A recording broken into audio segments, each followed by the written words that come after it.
Saudara Amerika Serikat telah mengonfirmasi adanya amunisi China yang digunakan di medan perang di Ukraina dan diduga ditembakkan oleh pasukan Rusia.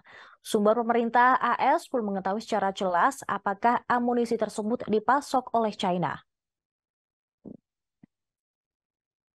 Melansir Kyodo News pada Sabtu 18 Maret 2023, sumber tersebut menekankan Washington siap mengambil tindakan jika memang benar Beijing melakukan pengiriman amunisi itu. Di tengah segudang ketidaksepakatan antara Amerika Serikat dan China, para pejabat baru-baru ini mengatakan Washington memiliki intelijen yang menunjukkan bahwa Beijing sedang mempertimbangkan untuk mengirim senjata dan amunisi ke Rusia. Amerika Serikat telah memberitahu beberapa mitranya tentang konfirmasi tersebut.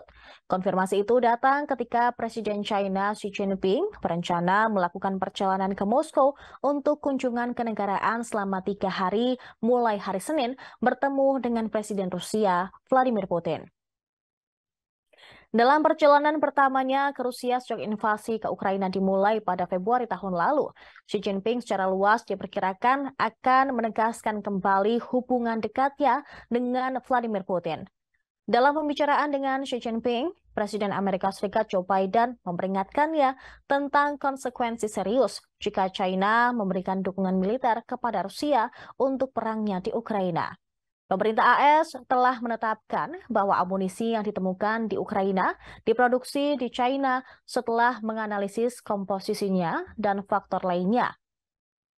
Namun mereka tidak mengungkapkan jenis amunisi apa yang ditemukan di medan perang tersebut. Dengan perang di Ukraina yang memasuki tahun kedua, konfirmasi itu dapat semakin memicu ketegangan antara Amerika Serikat dan China.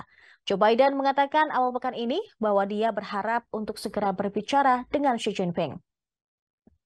China sendiri semakin berusaha menampilkan dirinya sebagai perantara perdamaian yang netral dan berulang kali menolak niat untuk memasok Rusia dengan senjata dalam perangnya ke Ukraina. Akan tetapi, itu mereka menghindari mengutuk invasi Rusia. Saat pertempuran di Ukraina Timur meningkat, pejabat Barat mengatakan bahwa pasukan Rusia dan grup Wagner, yaitu pasukan tentara bayaran yang berjuang untuk Kremlin, telah berjuang dengan kekurangan peluru. Pendiri perusahaan militer swasta Yevgeny Prigozhin bulan lalu menuduh militer Rusia dan Kementerian Pertahanan tidak menyediakan cukup amunisi untuk para pejuangnya.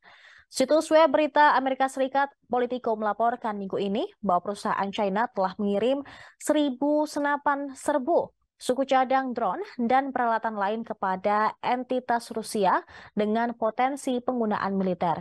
Data Bea Cukai menunjukkan pengiriman dilakukan antara Juni dan Desember tahun lalu.